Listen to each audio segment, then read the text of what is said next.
Film ini diawali berlatar di Chili pada tahun 1978, di mana ada seorang wanita berdarah menderita tak berdaya terikat di kursi bersama beberapa prajurit tengah menjaganya. Lalu, seorang pria setengah botak muncul dan secara tidak terduga ia merupakan suaminya sendiri. Entah apa yang membuatnya tega melakukan itu semua, tapi kegilaannya pun tak berhenti sampai di situ, di mana dia menyeret paksa putranya sendiri yang bernama Juanito. Dan pada akhirnya ketegangan itu berakhir ketika pria setengah botak menembak mati istrinya.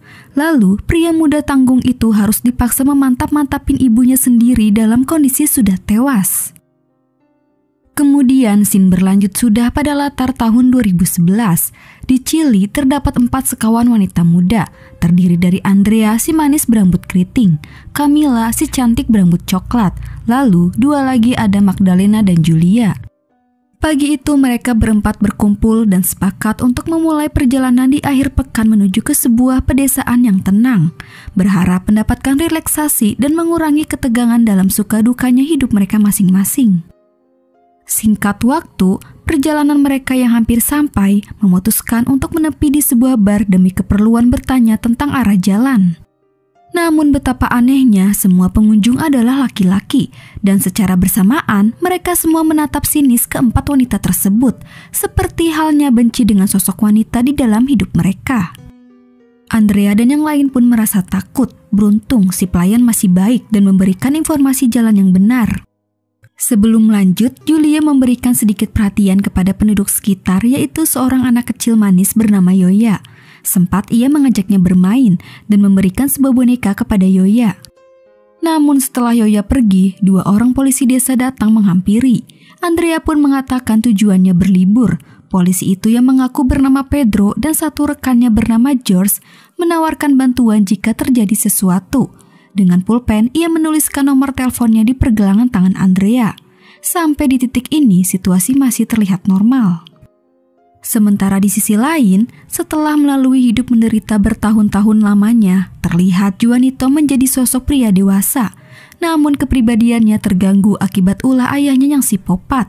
Sekarang ia tinggal di bekas bangunan kosong.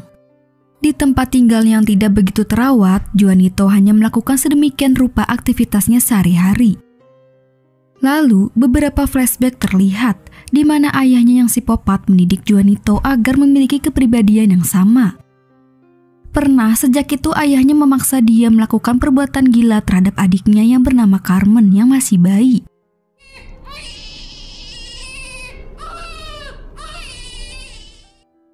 Kemudian kita kembali ke Andrea dan lainnya. Perjalanan mereka pun akhirnya tiba di sebuah rumah kosong yang terletak di pedesaan milik paman Andrea. Lalu, semuanya memilih beristirahat di halaman rumah, meminum minuman abok sambil berbincang-bincang satu sama lain. Sementara Andrea hanya bisa menyimak Camila yang memang merupakan adik kandungnya sendiri, membicarakan kisahnya tentang perlesboyan dengan Magdalena. ¿Cuándo? No trate así a la Magda si no te lo he dicho en mala. Singkat cerita, malam pun tiba. Dan lagi mereka semua mengadakan pesta minuman kembali. Di satu sisi, meskipun Andrea benci kelakuan Camila, dia tetap peduli, menasehatinya untuk tidak terlalu banyak minum. Lalu, di tempat lain terlihat dari sudut pandang atas, seorang wanita sedang memberi makan anaknya yang berkelakuan seperti guguk. Ternyata keberadaan mereka berdua tinggal di tempat yang sama dengan Juan. Sementara di rumah, saat mereka memutarkan musik, Magdalena mulai berjoget dan melepaskan baju. Camila dan Julia sangat menikmati pesta, sedangkan Andrea dari raut wajahnya menunjukkan ia begitu muak dengan perlesboyan mereka. Sesaat kemudian, secara tidak terduga, mereka dikagetkan dengan kemunculan sosok 2 pria tengah berdiri mengamati dari luar jendela. Dalam situasi itu, mereka masih berpikir positif. Andrea pun mengatakan, itu mah kali cuma tukang kebun. Akan tetapi, ketika 2 pria itu masuk dan mengeluarkan pistol, seketika mereka semua mulai panik. Ternyata itu adalah Juan dan pria bernama Mario. Awalnya Juan hanya meminta Magdalena menarik kembali untuk menghiburnya. Namun pada akhirnya, dua pria psikopat ini mulai tergoda. Camila dan Julia diperkaos secara kejam.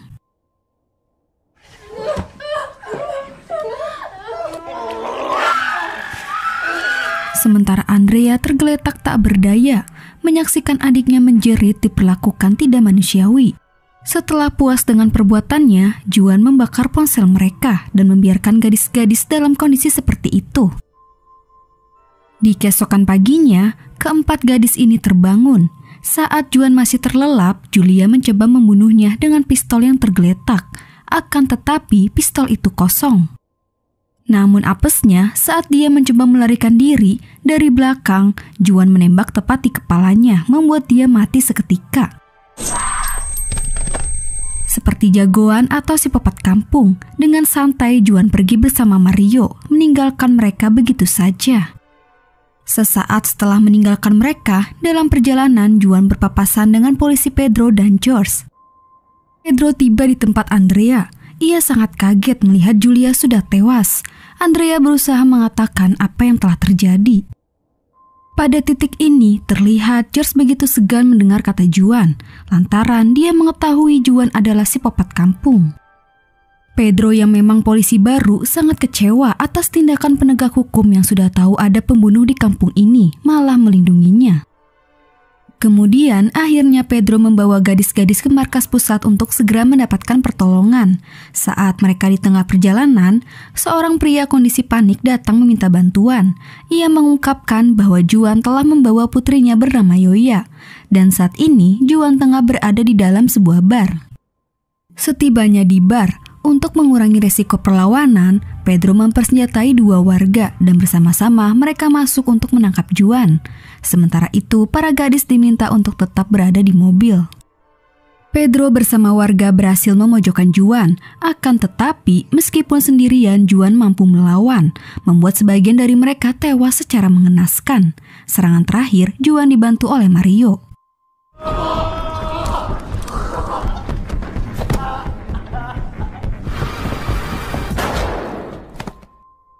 Kemudian mereka berdua keluar dengan membawa Yoya dan sebuah kepala yang terpenggal. Pada saat itu, Juan tetap membiarkan para gadis dan pergi pulang bersama Mario. Beruntung pembunuhan itu tidak membuat Pedro kehilangan nyawanya. Berkat gadis-gadis, Pedro segera mendapatkan pertolongan dan selamat. Dari detik itu, mereka mulai berdebat. Pada akhirnya, meskipun keputusan yang dipilih cukup beresiko, Pedro, Andrea, Camila, dan Magdalena memilih kembali menyerang Juan agar bisa menyelamatkan Yoya. Sementara di tempat tinggalnya, terlihat Juan memberikan makanan kepada seorang wanita terpasung.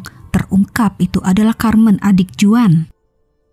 Selama bertahun-tahun, Juan tega merawat adiknya dengan cara yang tidak manusiawi. Dan lebih gilanya lagi, Juan memiliki anak dari adiknya sendiri yang tidak lain, dia adalah Mario yang selalu bersama Juan.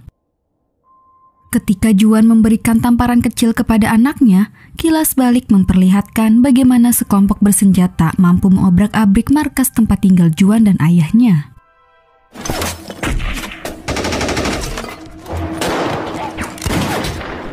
Ayah Juan memang seorang agen psikopat yang memiliki beberapa prajurit.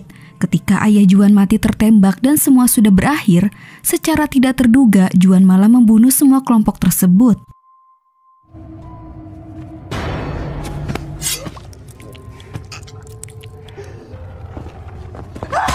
Akhirnya, sejak saat itu, kesipopatan ayahnya sudah menurun mendarah daging kepada Juan. Sekarang kita kembali ke penyerangan. Pedro yang memang mengetahui letak tempat tinggal Juan, akhirnya mereka sampai. Secara terpisah kelompok ini masuk sambil membawa pistol masing-masing. Saat penelusuran, Pedro dan Camila menemukan wanita malang lain yang hampir mati dalam kondisi terpasung. Sementara itu, Andrea dan Magdalena melihat putra Juan. Dari situ, keduanya memiliki ide untuk menjebaknya. Magdalena mengambil posisi sebagai mengalihkan perhatian. Dan ketika putra Juan sudah terpancing, saat itu juga Andrea berhasil memukulnya membuat dia pingsan terkapar. Rencananya, mereka menjadikan Putra Juan sebagai bahan pertukaran dengan Yoya. Tapi sesaat kemudian tiba-tiba terdengar suara ledakan. Dari situ muncul Juan dalam kondisi mengamuk karena menyadari putranya telah diculik oleh mereka.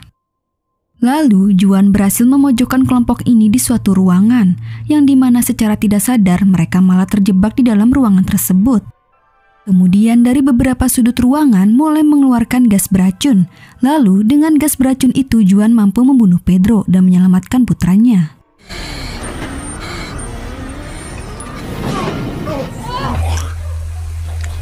Sementara Andrea, Camila, dan Magdalena beruntung masih bisa melarikan diri.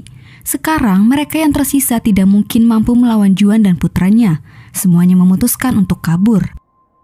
Namun ketika ketiga gadis ini bergegas mencari jalan keluar, tiba-tiba mereka diserang Putra Juan, menyebabkan Magdalena jatuh dari atas dan Camila mendapatkan serangan yang cukup serius. Beruntung Andrea berhasil menyelamatkan Camila, melukai Mario dengan beberapa tusukan besi.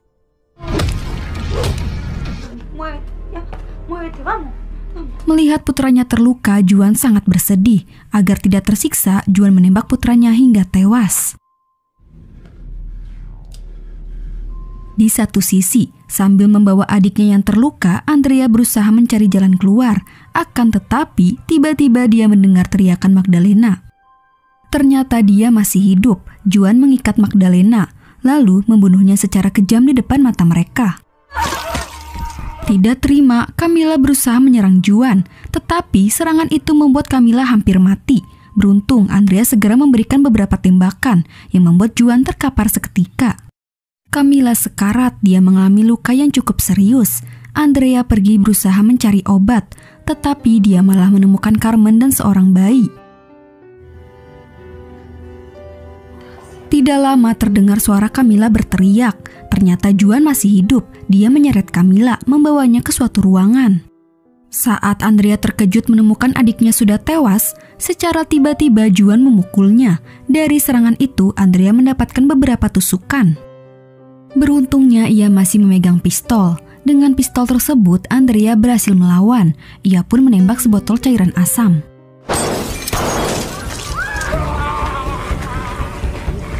Meskipun Andrea terluka terkena cipratannya, tapi sebagian besar cairan asam itu mengenai seluruh tubuh Juan, hingga akhirnya membuat dia tewas mengenaskan. Andrea menangis, menyesali tindakannya yang tidak bisa menjaga adiknya dengan baik. Trauma yang mendalam membuat Andrea nekat menghampiri bayi tadi, menodongkan senjatanya, sambil mengatakan, "Kau akan menjadi seperti mereka." Namun secara bersamaan polisi tiba dan menembak Andrea serta membunuhnya.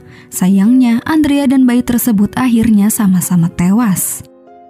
Pada adegan terakhir, scene memperlihatkan Carmen bersama Yoya keluar dari tempat tersebut. Terlihat akibat selama bertahun-tahun terkurung di dalam kegelapan, membuat adik Juan sangat bahagia bisa mengenal matahari dan arti dari kehidupan sesungguhnya. Film pun selesai. Itulah alur cerita dari film Trauma. Oke, sampai di sini dulu ya. Terima kasih yang udah nonton. Semoga kalian sehat selalu. Sampai jumpa di video selanjutnya. Bye.